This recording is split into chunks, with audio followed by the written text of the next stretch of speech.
shamayim va'aretz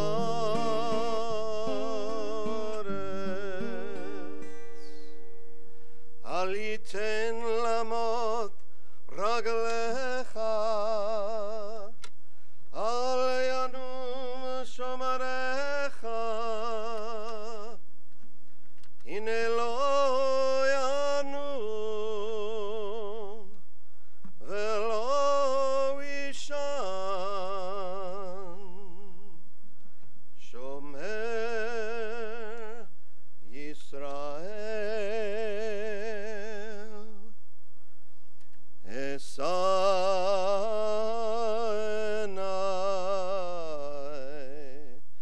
el harim mehain yavo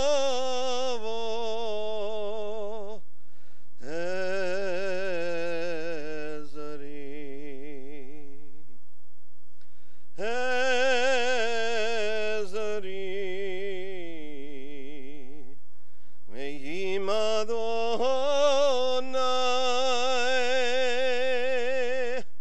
hoseh shamayim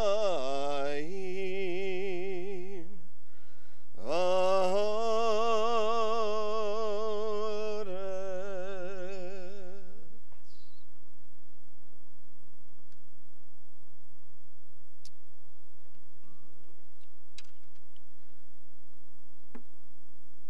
I think it's symbolic that my guitar strap broke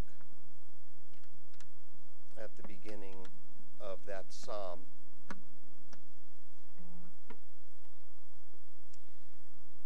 Because we're all broken.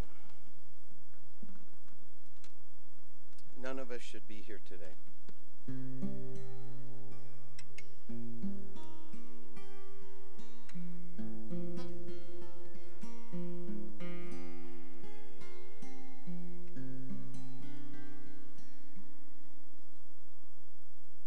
I lift my voice when all is dark into God's hands. I place my heart.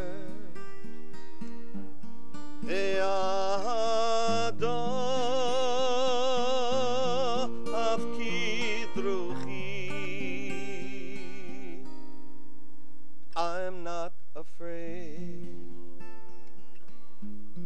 Adonai li. I lift my eyes when all is night, when I need help. I seek God's light. Lo echzar Adonai Elohi. I'm not afraid. Adonai li. I'm not afraid. Adonai li.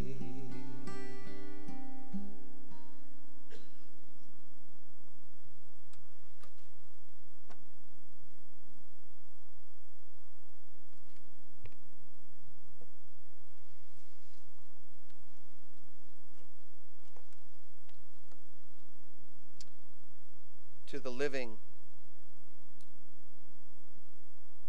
death is a wound. Its name is grief.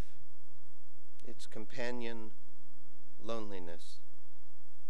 Whenever it comes, whatever its guise, even when there are no tears, death is a wound. But it belongs to life, as night belongs to day. And it is not our purpose to live forever. It is only our purpose to live, and it is of no added merit that one lives long. It is of merit only that one's life was good. We're gathered here this morning, family and friends, to honor the memory of Kayla Nicole Schwartz, daughter, granddaughter, sister, cousin, niece, and friend. My name is Doug Kotler. I'm the cantor at Congregation Orami in Calabasas, California. Often I'm called to officiate at a memorial service for someone I did not know in life. This is not the case this morning. Indeed, I had the honor of knowing Kayla. Her mother, Lori, along with Lori's husband, Joe Patterson, are members of my congregation in Los Angeles.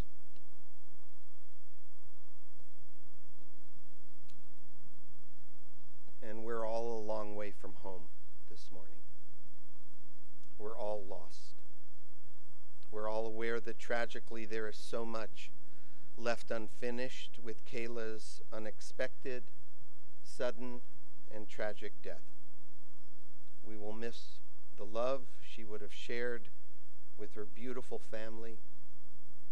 For Kayla was the loving daughter of Lori Reisman and Joe Patterson, and of H. Jeffrey Schwartz, dear sister of Sean and Brooke and Brandon and Megan and Tyler, cherished granddaughter of Phyllis and Sydney, and of the late Renee and Abraham Schwartzberg, beloved niece of Wendy and Dr. Tony Reisman, Liat and Peter Reisman, Ramey Reisman, Toby Greenwald, Mark Schwartzberg, and Fran and Larry Greenis. And she was cousin to Jordan and Alyssa Resnick and Danielle and Mickey Reisman, Sloan and Maris Hammerman, Yonatan, Rachel and Jake Reisman, Matt Greenwald, Amy and Michael Berman, and Michael and Adam Greenis. And so many friends. We know that we all must die. We know that we all share this fate. But Kayla's death is so shocking, so sudden, so horrible, so unexpected, so painful, and so utterly without meaning. And because we are dealing with such a vivacious, loyal, caring, and loving person, this whole situation is even worse. It's not right. It's wrong. And we cry out this morning and into the night. Yesterday afternoon, I met with the family, several members of the family, and we sat in a circle sharing stories. I sat mostly quiet, taking notes on my computer, pausing only to allow them to wipe away tears. After listening to all the stories of Kayla's life, I wrote in my computer, what a blessing Kayla was, and what a tragedy this is.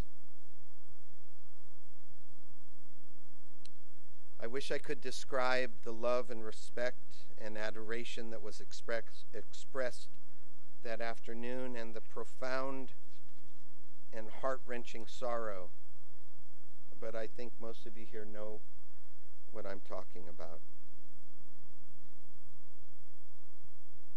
There are no words sufficiently adequate or phrases eloquent enough to soften our sense of loss and heartbreak.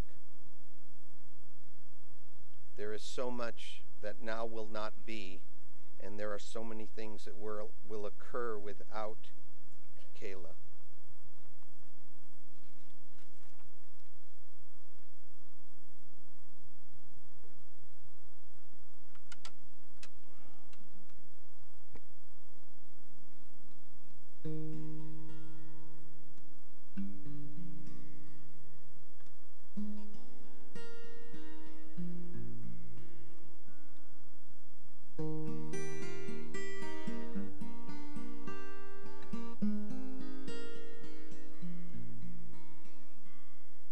If you're lost, feel afraid, and you don't know what to say, then listen, listen to our God. Is there a question on your mind? Is the answer hard to find? Then listen, listen to our God. Listen with all your heart and soul, and with all your might. Write them and learn them and teach them well, every morning and night. Close your eyes, listen.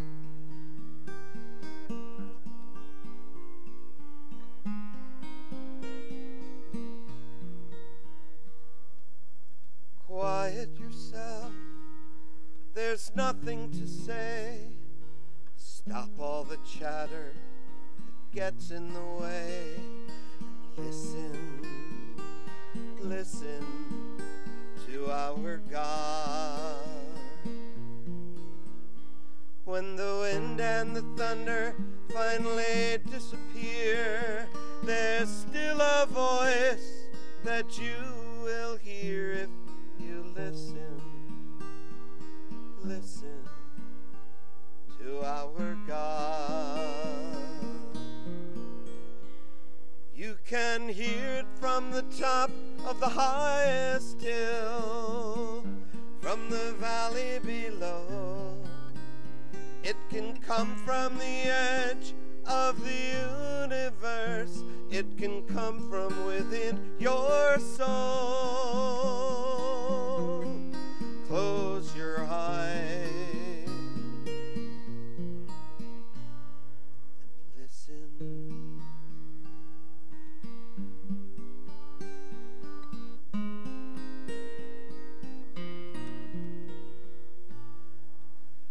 Shema Yisrael, Adonai Eloheinu, Adonai Echad. Baruch Shem Kevod Malachuto Leolam Voed.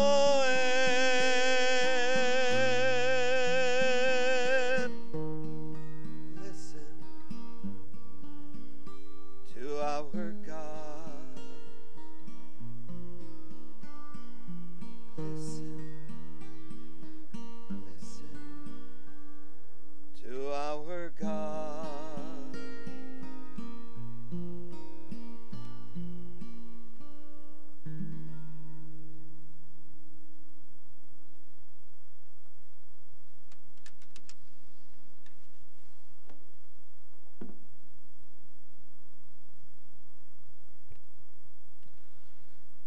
Kayla was wild and crazy and fun. She was a free spirit, a lightning bolt. She was brave and she was cool. She was loyal and she was loving.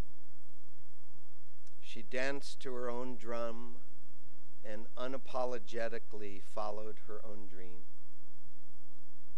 She was a one-of-a-kind, rare, beautiful gem, and which had many facets, and it didn't matter from which angle you looked. She sparkled.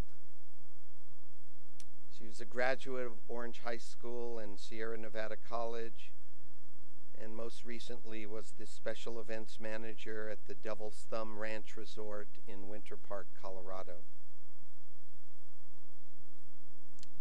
And though Kayla's life was a good one, It was not always easy, and we acknowledge several personal challenges in her life, but she was not a complainer, and she bravely fought through them, and she lived life fully, and now she is gone. Death takes most of us suddenly or by surprise, and whether we're 27 or 97, and when it comes, whatever its form, it is a wound to the living. May we take some small comfort then from Kayla's death, knowing that though we wish her years with us had been longer, the years we had with her were years of sweetness and goodness. May the memory of Kayla, a young woman who lived life with courage and energy and caring, a woman who shared her laughter and love with others, who cherished her family, a young woman who reached out to so many friends.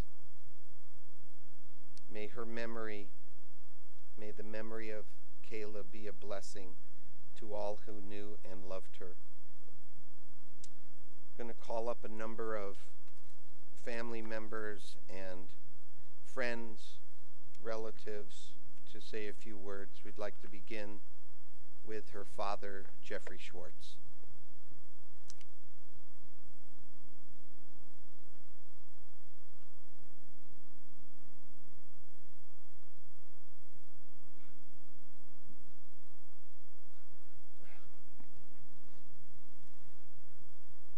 Thank you, Cantor.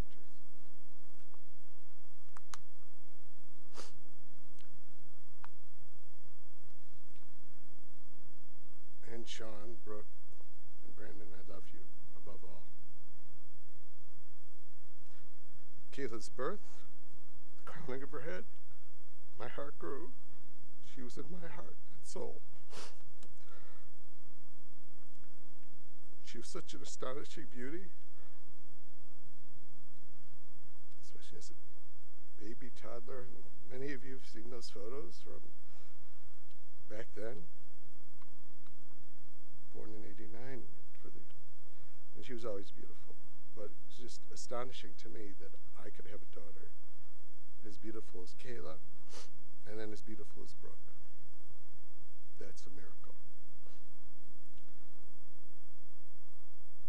In terms of a free spirit, Kayla skipped around Beachmont Pool as a 2-year-old, a 3-year-old, with perfect golden tan, natural, perfect, and natural blonde streaks in her hair. And I remember overhearing one of the women at Beachmont Pool commenting, "It's Kayla's pool." So Kayla made her presence felt. And this only occurred to me last night when I was here. There's a Phyllis has an Uncle Manny who was in Cleveland, and he had some health issues. He had aging issues, but he screamed out, and I can't mimic how he did this, but he bellowed out in the strongest, loudest voice, "What a beautiful baby." He wasn't sure who the baby was, but what a beautiful baby. And he said it so loudly that he scared Kayla. And Kayla was afraid to see him. And as her father, I wasn't sure what to do about that, but we never took her so much to see Uncle Manny after that.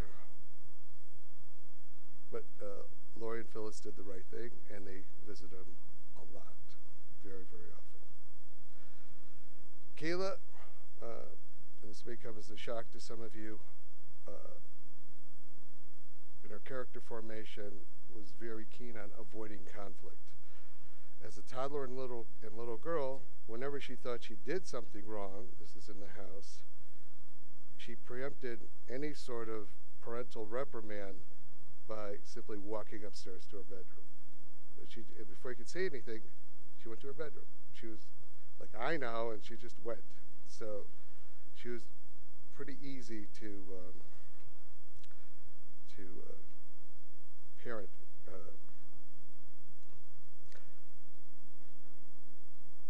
And then when Kayla was 3, 1993 came. Kayla's mom, Lori, had a nodal spread cancer. Kayla never acted out, never expressed any negative emotions. Her fear about potentially losing her mother, she knew something was terribly wrong, and something was terribly wrong. And I thank Dr. Jeff Ponsky for helping us out, and Dr. Ben Schlechter for helping us out. I actually do wish now that she had cried. At that same time, of course, Kayla was Kayla, and she wanted to get a bottle of Creepy Crawler's goo open, and she used her teeth. This was in the house while Laura was in the hospital. And I heard her choke, and but she aspirated the cap, she stopped choking, and what that led to quickly was there was some pneumonia. She had to be put on a ventilator. It wasn't realized initially that she had aspirated that cap. That was Kayla. She wouldn't even tell me or that. And of course, at the same time, Brooke electrocuted herself while Lori was in the hospital, and Brandon cracked his forehead open while Lori was in the hospital, and Sean, to his credit, I don't recall any self-inflicted harm or extraneously inflicted harm. So thank you, Sean.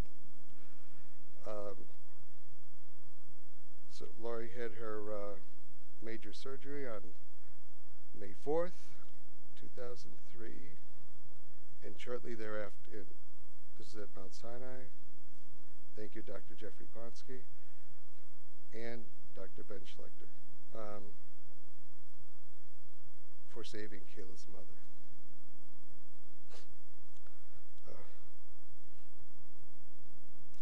So then I took Brooke to UH,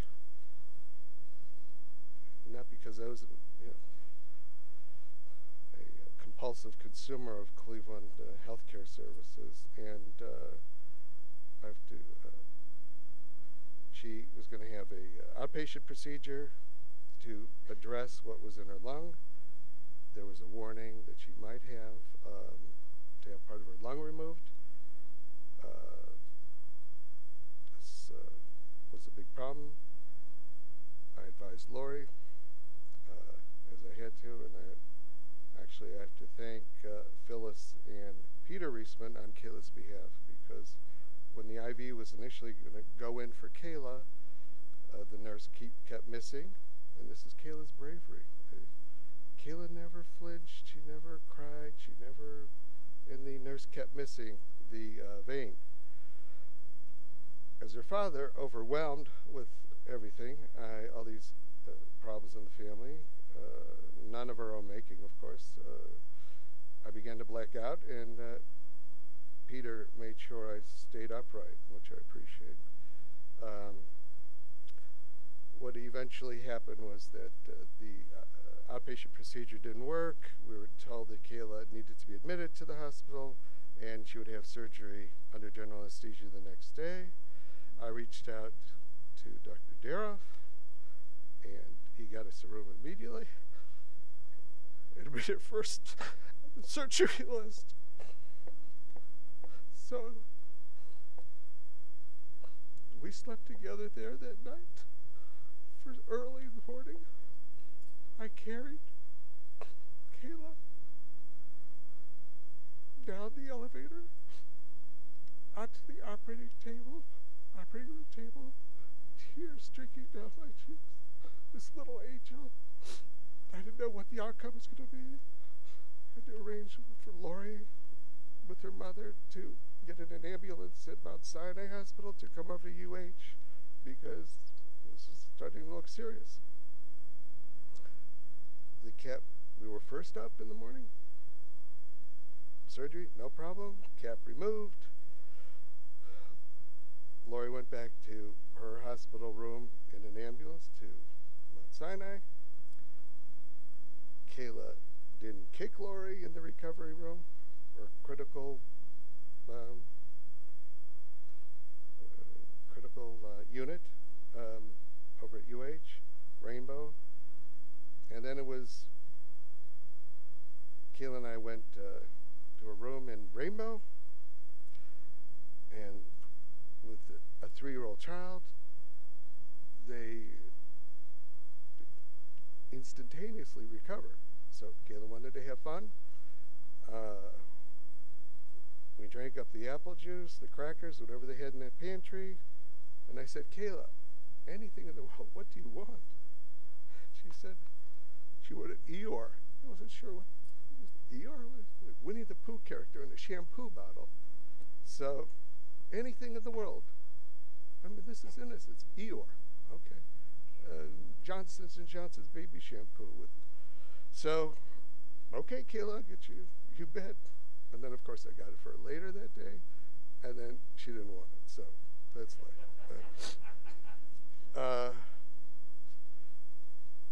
And, of course, the next morning, we went from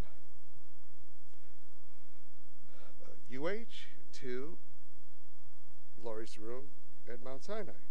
And all the kids huddled up there, and it was, despite the obscenely difficult circumstances, it was like a family. We had some little, whatever, it's a suite there, and it was just, the family was there. And Lori was happy, and Lori was,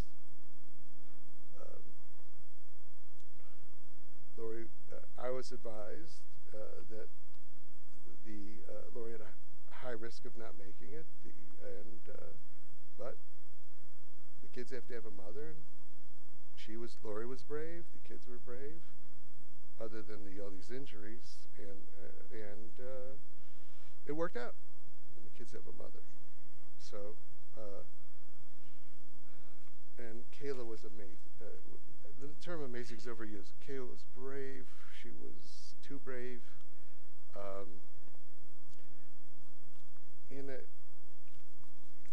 Although Kayla was intuitively brilliant in EQ, emotional intelligence, and perhaps it's in part because all that she experienced.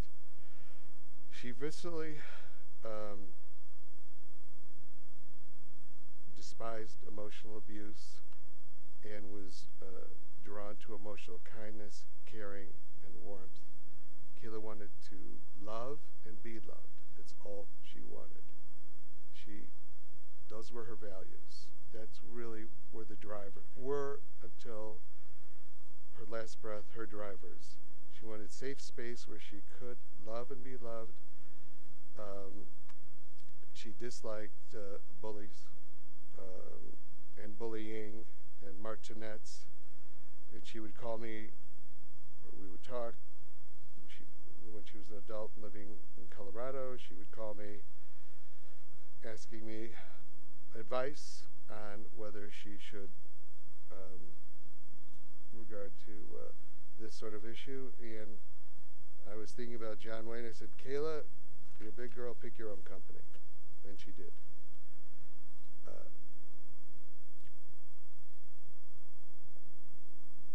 Kayla and I, together with other family members, were at Bart Wellstein's funeral at Mayfield Cemetery. And this was vintage Kayla. She, at the Wellstein Mausoleum, I noticed the apartment building, so I knew that was East Cleveland. I knew my old family home in East Cleveland was 50 yards away, which was quite ironic. So I mentioned that to Kayla. And Kayla at the funeral, at Bart Wellstein's funeral, she very friendly, grew up with the Wellstein kids, and she was very grounded in that. Emotions in terms of life were something she was ahead of her years on. So, of course, she wanted, and we went over to my old house, which is since demolished in East Cleveland. And we noticed that the street signs in front of my old house had shotgun blasts, not merely bullet holes. Kayla immediately called her friends. I don't know which friend she called, and she went into her routine. We're in front of my daddy's old house, and there are just bullet holes in the street signs. There's shotgun blasts. Like, she was proud of this. This was, to Kayla, this was drama, and she really, she was thrilled. She didn't ask me what it was like to grow up on that street, in that house, but she was just thrilled. And all I could say is, that's my girl.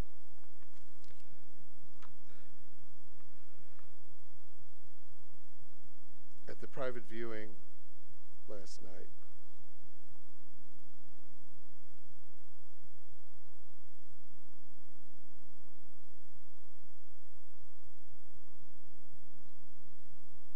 I sat here for a bit. I was there with her. And I cried. Kayla, why did you have to go away? Why? Most difficult moment of my life, other than the moment I learned that she had died. I kissed her cold, hard forehead, so beautiful, this forehead. As you've seen to be, or you remember her, I kissed her cheeks, cold and hard, and her nose, her beautiful nose. And then this morning, as I wrote these notes, I realized that Kayla taught me a lesson in her, where she schooled me about the arc of life. She really did. In her iconoclastic way, in her inimitable way, she taught her 62-year-old father, who had fear of death, as we all do, never touched a human remains, certainly never kissed human remains. This is my daughter. I kissed her. She taught me that it's the arc of life. She was always ahead of me in ways I didn't know. So, all I can close with is, now cracks a noble heart. Good night, sweet Kayla.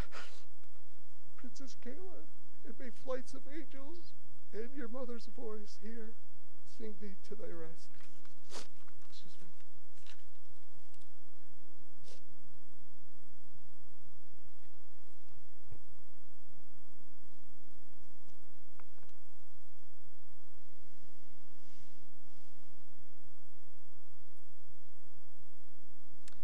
I'd like to invite up three of Kayla's friends, three of her co-workers from Colorado: Samantha Martell, Christy Collins, and Justin Klingenberg.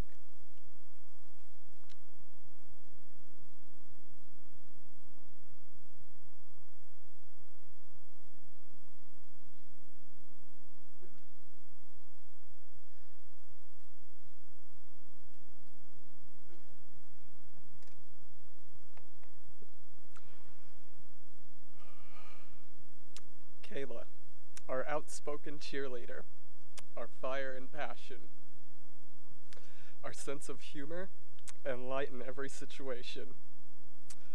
We called her Karen, her sassy and feisty alter ego. Karen was rarely appropriate, but well-behaved women rarely make history. She was real. She was authentic. She was brave and followed her heart. One of the last memes she sent to Christy said, "I feel sorry for boring women who have no personality. I have been blessed with multiple." We will miss her humor and countless texts that had us constantly laughing. Kayla was tough on the outside, but had a soft, sensitive, and caring heart. Once she let you in and made a bond with you, she was your best friend and biggest supporter. When she decided to be your friend, you didn't have a choice. She was generous and had a gift from Etsy for each of us almost every other day to make us feel special. She had the ability to pick up other people, even on your worst day, with her humor, sarcasm, and encouragement. Kayla had a caring soul. She loved her family so much and was proud to call them hers. She talked about them all the time. We almost felt like we already knew them because she shared so much about them with us. When my mom was sick with cancer, she was by my side and encouraging me to stay strong and to be with my family because that is what is important. When my mom passed away, she was an advocate for me to grieve and take time away because it's okay not to be okay. She gave me a card that said, "Keep your head up and your heart strong." Her support and strength helped me get through some of my darkest days. Kayla loved to celebrate life and people. We always had a happy hour or dinner party to go to. One text I got from Kayla said, "Do you want to go to happy hour on Thursday or Friday? Don't say neither, it's not a choice." Kayla didn't take anything less than the best, and she knew she deserved only the best and was bound for greatness. She knew her value and helped others understand their value. To quote Kayla, "We have a new slogan for weddings: we do not negotiate with terrorists." Kayla also put her notice in a sympathy card, which was well-fitting because to lose her as an employee and sales manager was huge. She fought for her value and she fought for others to value themselves. When the wedding manager position opened last fall, she marched straight up to me and said, "Get your resume ready, you're about to have a new job." The moment I submitted the application, she relentlessly pressed our boss on a daily basis, asking him why he was waiting and why he hadn't hired me yet. When I started work, she made it her mission to teach me as much as possible because she was incredible at her job. She took me under her wing, pushed me, and taught me so much in the time we worked together. She was excited as I was with every contract I closed and made me promise never to accept less than what I was worth. When she left, or after she had left, our company created a position she had been wanting them to make for months. When I told her I had applied and was being considered, instead of being frustrated or annoyed they had created the job after she had left and was no longer able to take the position, she told me how much I deserved it, and we talked about how good it would be. And that was Kayla. She was just focused on how great that would be for me and not herself.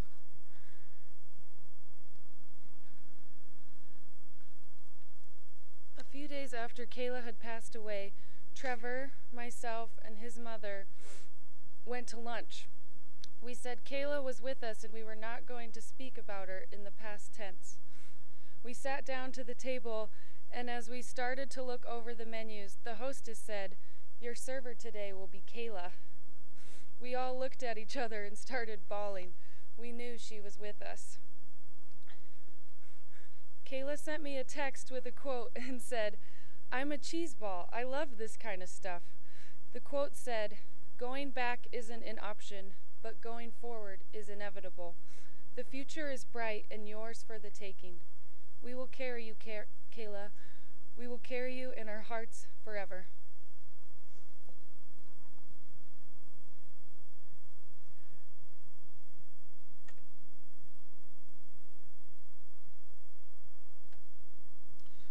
I'd like to invite up another friend, Josie Woodall.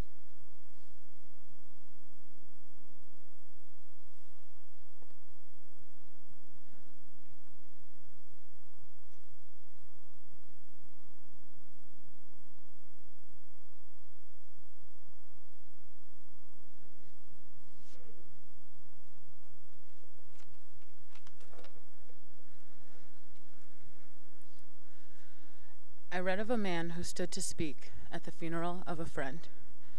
He referred to the dates on her tombstone from the beginning to the end. He noted that first came the date of her birth and spoke of the following date with tears. But he said what mattered most of all was the dash between those years. For that dash represents all the time that she spent alive on earth, and now only those who loved her know what that little line is worth. For it matters not how much we own, the cars, the house, the cash. What matters is how we live and love and how we spend our dash. So think about this long and hard. Are there things you'd like to change? For you never know how much time is left, and that can still be rearranged. If we could just slow down enough to consider what's true and real, and always try to understand the way others people feel, and be less quick to anger and show appreciation more, and love the people in our lives like we've never loved before. If we treat each other with respect and more often wear a smile, remembering that that special dash might only last a little while. So when your eulogy is being read with your life's actions to rehash, would you be proud of the things they say and how you spent your dash?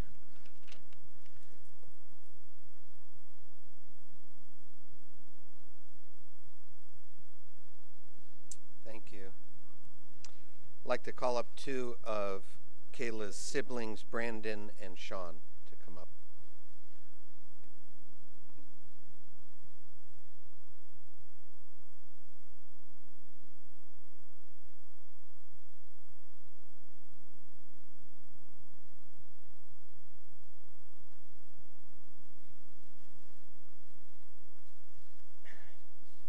She'd love to see how many of you are here. Thank you all for coming to pay respects to Kayla and for showing your support to my family. Kayla was my big sister. It's been a really hard week for my family. Due to the location of Kayla's passing, the pain of losing her was compounded by the hurdles we faced in bringing her home. In that endeavor and in mourning for Kayla, we've been shown true kindness. It's meant so much to all of us. While my mom and Joe were down in Mexico. And from the bottom of my heart, thank you to everybody who helped us during this awful process. We had a lot of help. I thought I'd share a few stories with you that have been meaningful for me over the past week and that have provided me some comfort. I think it's good to be honest in these moments. And the honest truth is that Kayla and I have always had incredibly different personalities. My foremost emotion has always been to worry about everything, and Kayla always lived a much less inhibited life. And because of those differences, we often clashed. And you know, when we were growing up, Kayla used to do this weird thing when we were growing up. Whenever she got into an argument, she would, at a certain point, it was almost like a rear. She would like rear like a cat. There was this like, and it was this high-pitched squeal, and no matter what was happening, you just like, your body would just shut down, and you were like, I can't deal with this. I need to, whatever you want.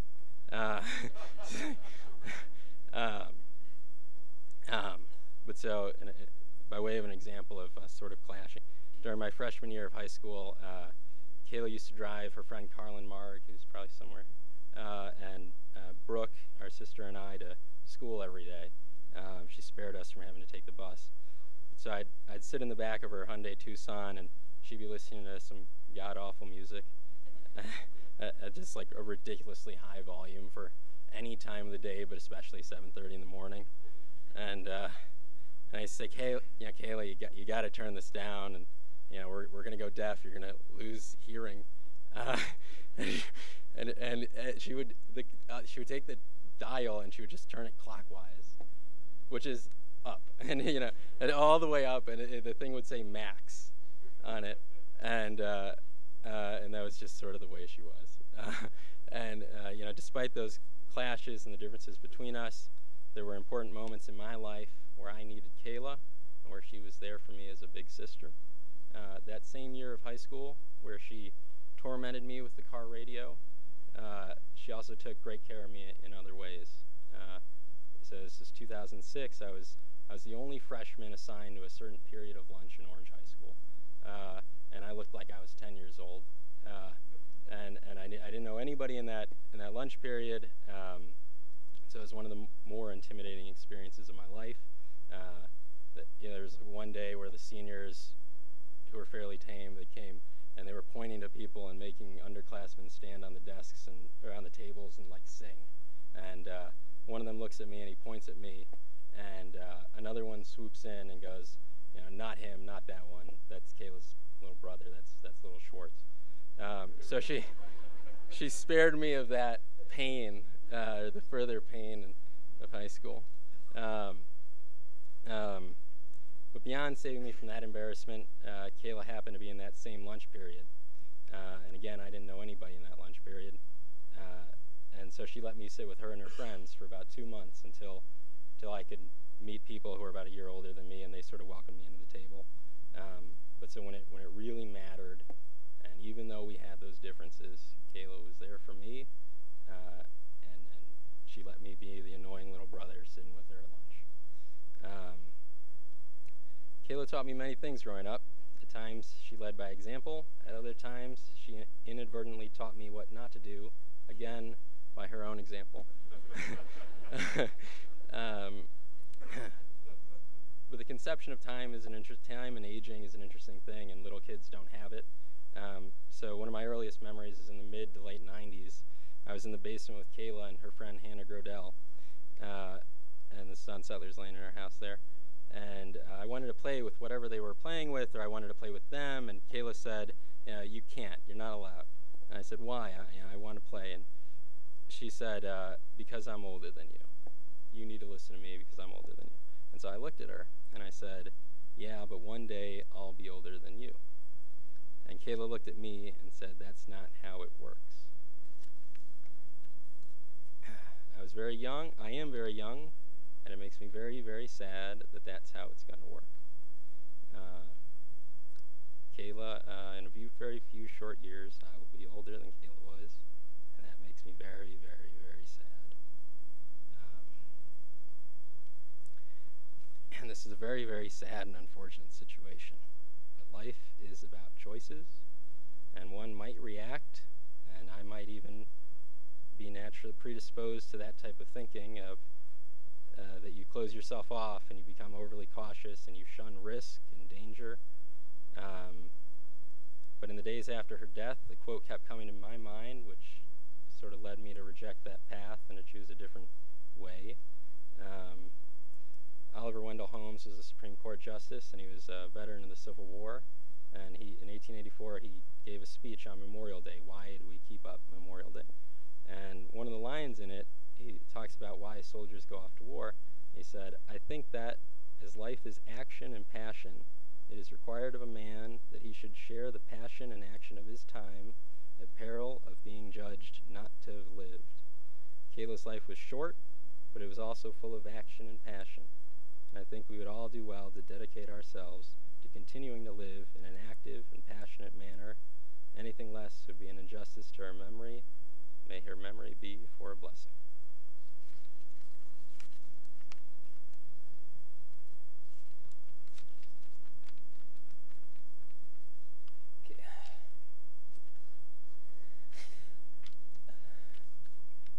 Kayla was such an amazing woman and was able to say everything and anything on her mind while being the most gentle and caring person.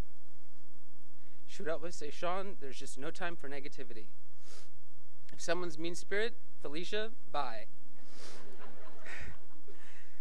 Whenever she would walk into a room, it would instantly lighten up, and she would make you laugh, she would make you cry, she would make you laugh again, and sure, probably cry again too.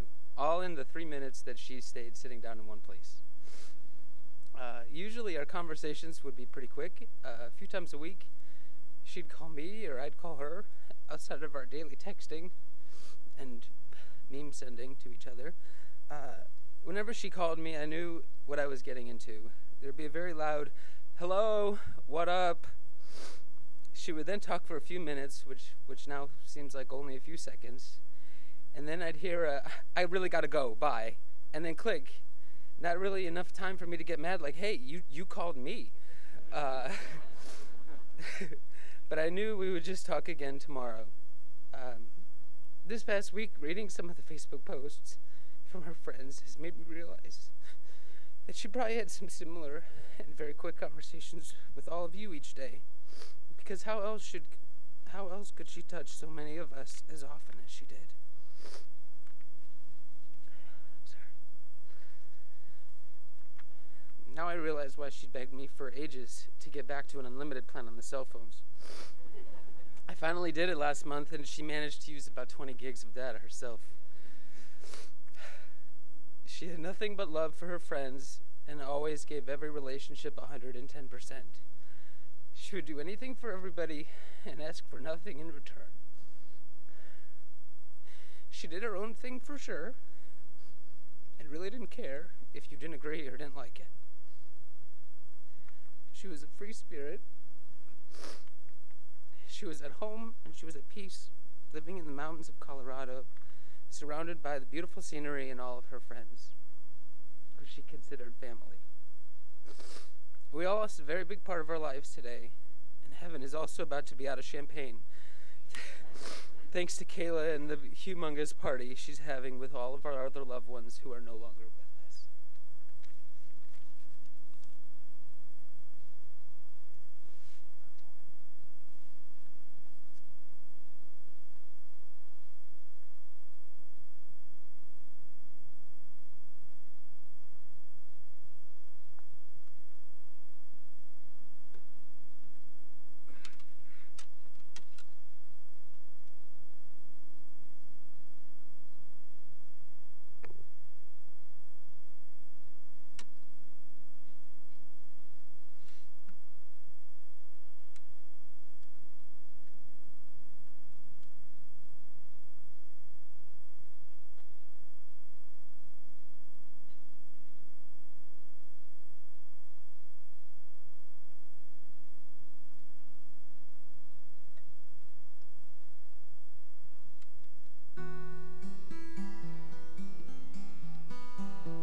You who gather here,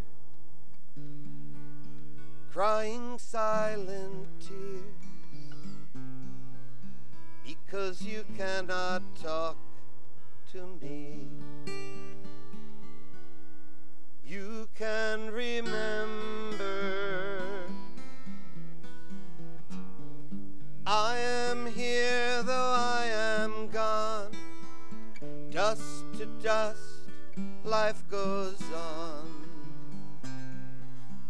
Think of me, I will become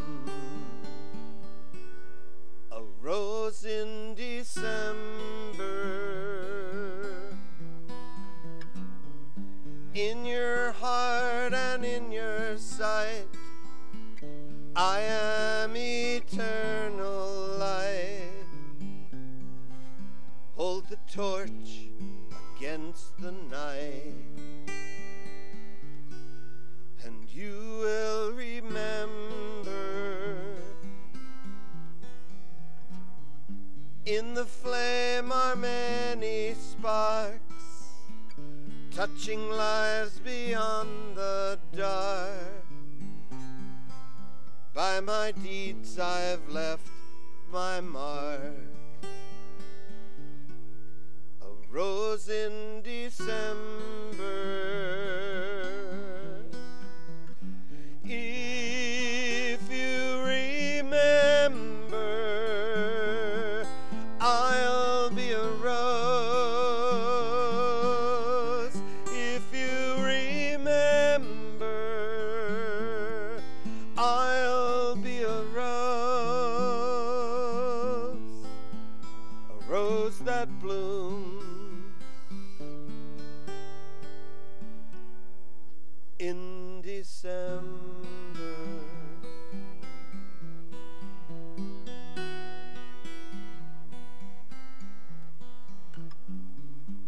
So say the words that must be said.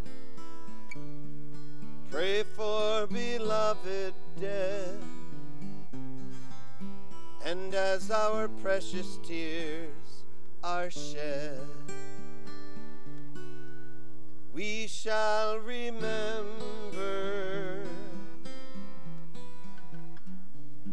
Death and loss are what we pay for finding love along the way.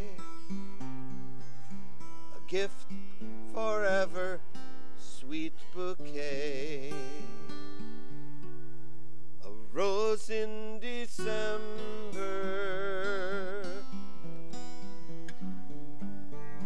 If you remember, I'll be a rose.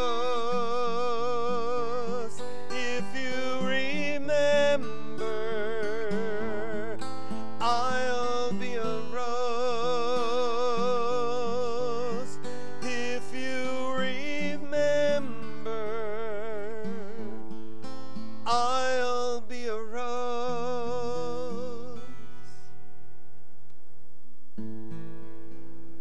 A rose that blooms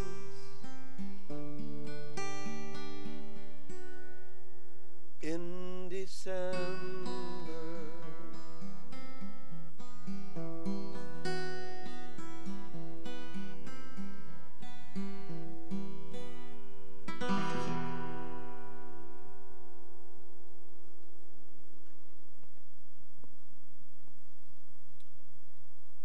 I'd like to invite up Kayla's mother, Lori.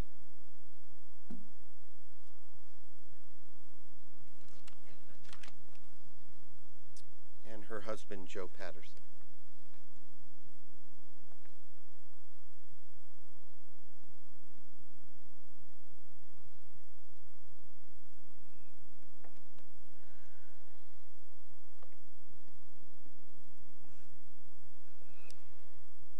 Some of you are going to wonder how I'm going to get through this.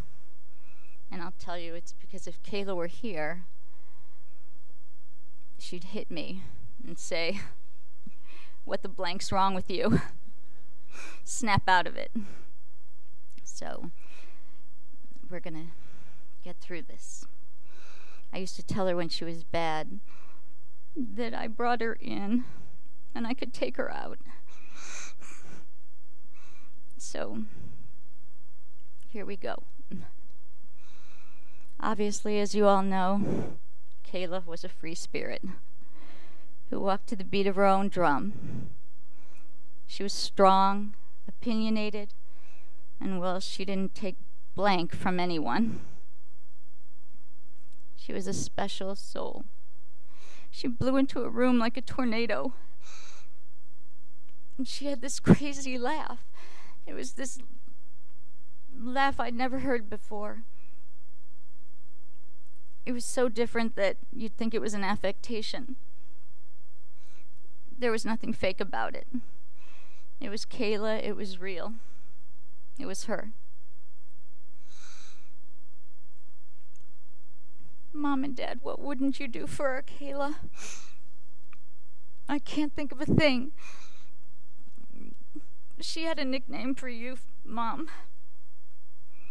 It was Grandma Philly Cheesesteak. We never knew where it came from. But that was Kayla. Dad, you were Pops. Don't feel bad. She apparently called me boss lady. I just found out last night. Didn't matter. You never let her down. You were always there for her, whatever she needed. Never giving up on the fact that she'd eventually find her path and she'd live her dreams. Papa, she learned from you that a hard handshake and looking into someone's eyes tells a lot about you. She always did that.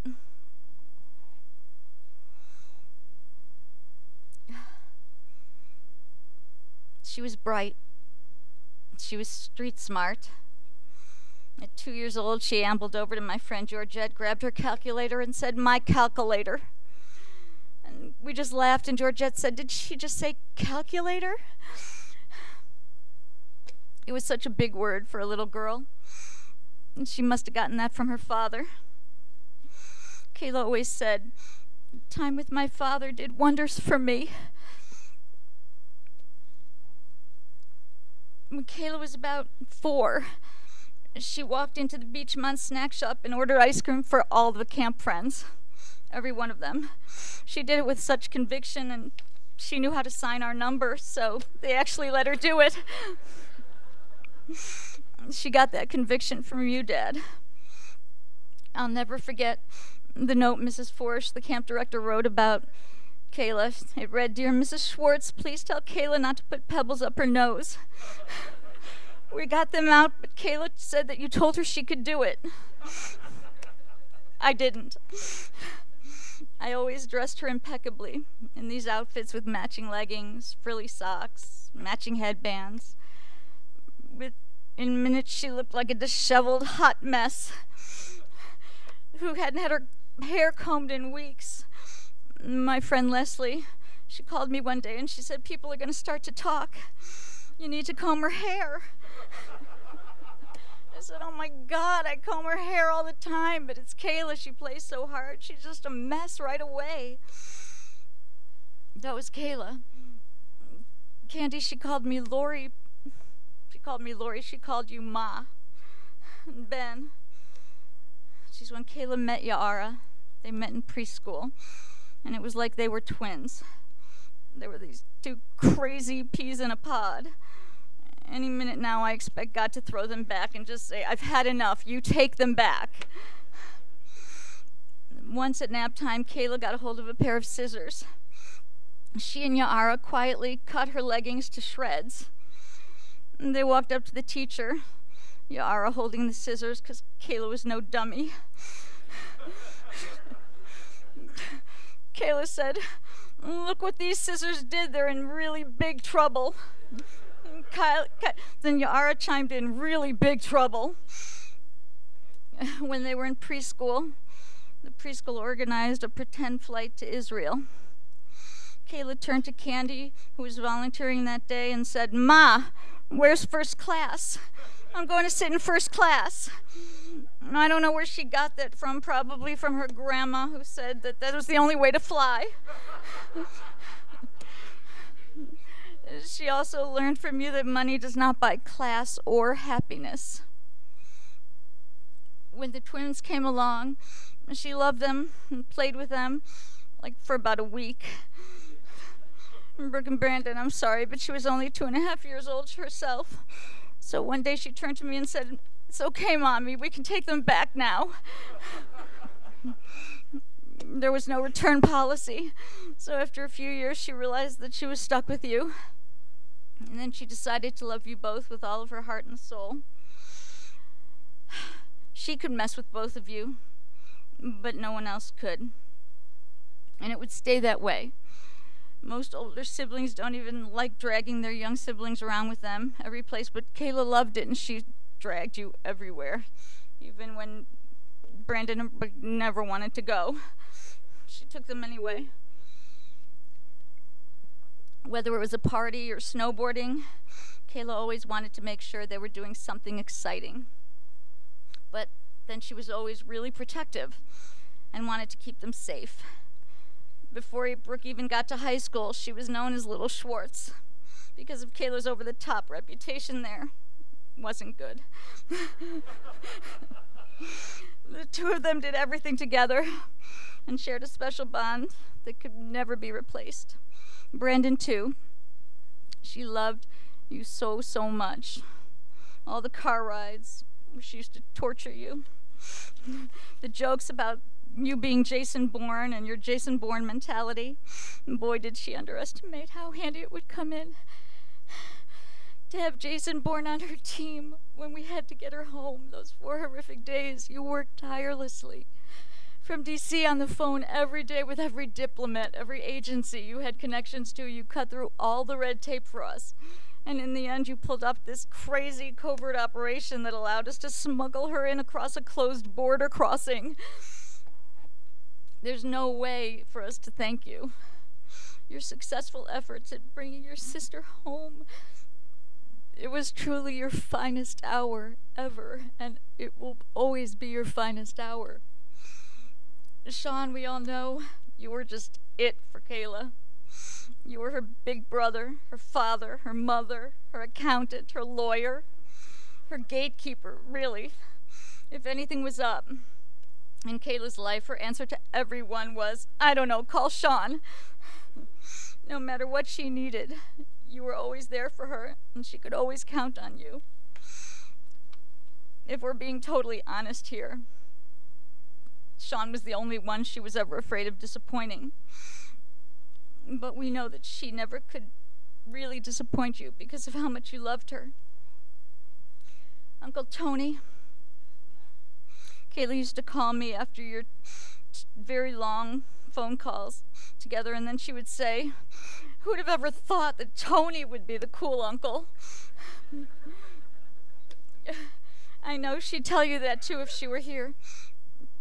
Wendy, your energy, your spunk is what Kayla always admired the most about you. For the kids, Joe and I, being in your home, taking them in when we were gone all week, being around you has been like having a little piece of Kayla's spirit with us. Peter and Liat, I know you guys lived on the other side of the country, but I'm sure Kayla always knew you had a special place in your heart for her. Peter, she always remembered the time that you came to school to teach the kids karate. She knew you were a black belt, but she would say, he might be a black belt, but to me he'll always be a white belt.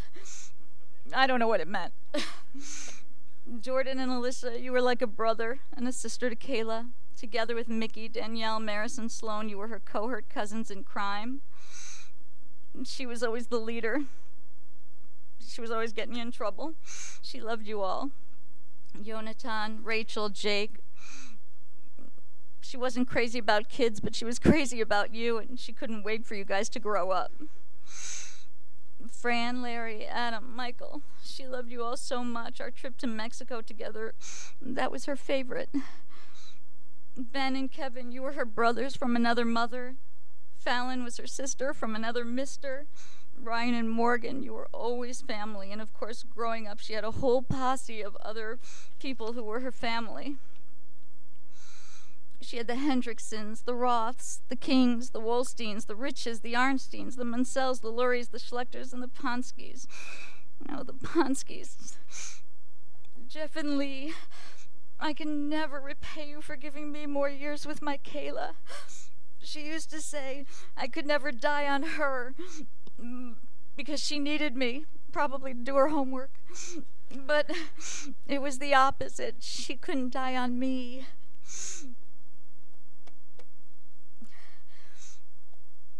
She cherished the memories and the trouble and the adventure, the group family trips and the medical missions with Medwish, where you all fell in love with her. Her great heart, her love, her spirit. She was so generous. She gave everything away. Especially my money, but she gave it away all the time to everybody. When I embarked on a brand new journey in my life, Kayla was my biggest cheerleader, my biggest supporter. Just like her, she wanted me to live the life I was meant for. She loved my life in California. And when I fell in love with you, with Joe, she fell in love with you too. I can't even remember the first time you met her. But I know it was because of her that you figured out you had a chance with me. She always left family vacations early. So when I bought 5 tickets to go trapezing with the kids on the Santa Monica Pier, which they hated me for, Kayla left early, and after having put you in the friend zone for months, I wasn't too bright, I called you for the first time. I called you even though my mother told me you never call a boy. And I asked you if your foster child, who you had taken in for some months till she could be reunited with her family, would like to come with us. And that was the time when you figured out that I'd figure out sooner or later that we were soulmates. And even though we all call you Joe, she had a special name for you. I could still hear her booming voice. She'd say, "Hey, P, what's up?" That was her special nickname for him. He was always just P, not JP, just P.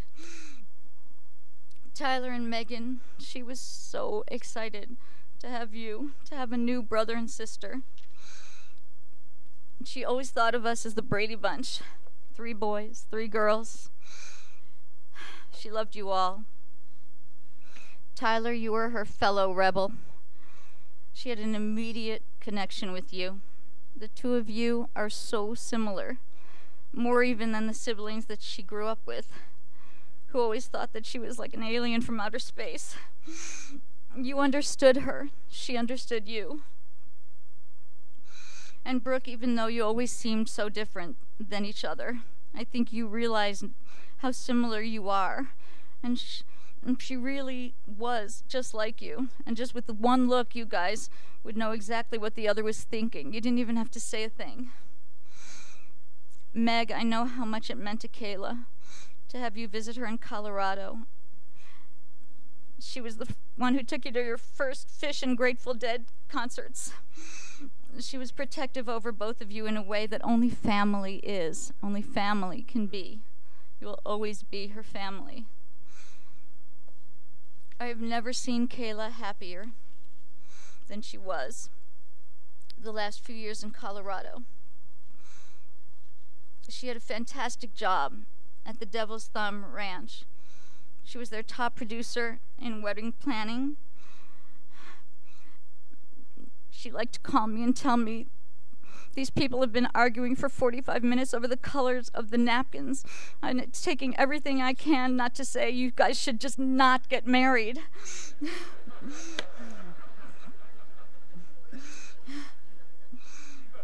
But even that wasn't as happy as she had been these last 5 months. She had an amazing new job. She was at the Breckenridge Distillery. She was their special events planner. She was only there for a couple of weeks, but they already called and said she was like family to them. They'd never get over her, and they were so excited to be working with her. She had moved to a new place, and the boxes are still packed because she had this trip to go on, and she didn't care. And she had finally found the one. She called me and told me she had found her soulmate. She was going on her first vacation, her first true vacation in years. You could see how truly happy she was in all of those pictures that she posted where she took us all along the way on your journey together. So for that, Trevor, I thank you with all my heart and soul. My arms were the first to hold her, and yours were the last. Keep her in your heart, but make room for someone else, or she'll just kick your, I have no words big enough to express the love and gratitude that I have for my husband Joe, and for our friend Tom Land, who took us every step of the way, never left our side for 4 days on this incredibly painful journey through the rough terrain of Baja, Mexico. Since Joe knew him for 30 years, and apparently he was a Baja terrain expert, in order to take us to the place where Kayla passed, to hear the stories from the local people who had tried to help, and to place a monument that they had made for her while we were there at the place where she had passed. It was a cross, a big cross. I did everything I could to make it look Jewish. I didn't have the heart to tell them I was a Jewish cantor. And so I put a Jewish star, and I put the Shema, and then I wrote the names of everybody who had ever loved her, forgetting a few, but forgive me. And then we brought Kayla home to rest in peace. Kayla had a tattoo. She had like 16 tattoos. Sorry, Dad. They expressed her spirit perfectly. And in all of the Spanish documents that we were handed and that we had to wade through, Joe and I don't speak Spanish, there was one line that was in English between all the Spanish, and it was a quote, the quote of her tattoo. And it said, "It is in all of us to defy expectations, to go into the world and to be brave, and to want, to need, to hunger for adventures, to embrace the chance and risks so that we may breathe and know what it is to be free. Kayla is now forever free. We were the lucky ones, everyone who got to hug her, love her, and be a part of her crazy life. We, her family, we all want to thank you all who knew her, who loved her, who were touched by her, and who were part of her very, very, very unfinished life.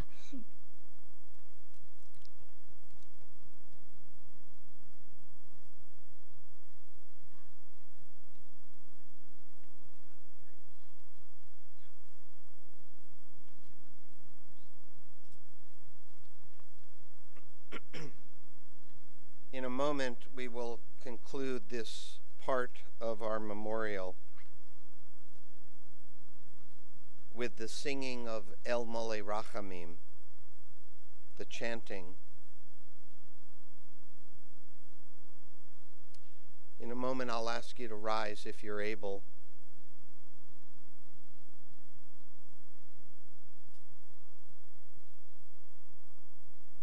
The prayer says, "Compassionate God, eternal Spirit of the universe, grant perfect rest in your sheltering presence to our dear Kayla, Ita, her Hebrew name, Ita Bat Yoel V'Simcha, who has entered eternity. O God of mercy, let her find refuge in your eternal presence, in the shadow of your wings, and let her soul be bound up in the bond of everlasting life. God is her inheritance. May she rest in peace, and let us say, Amen." If you're able, I'll ask you to please rise.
ונאמר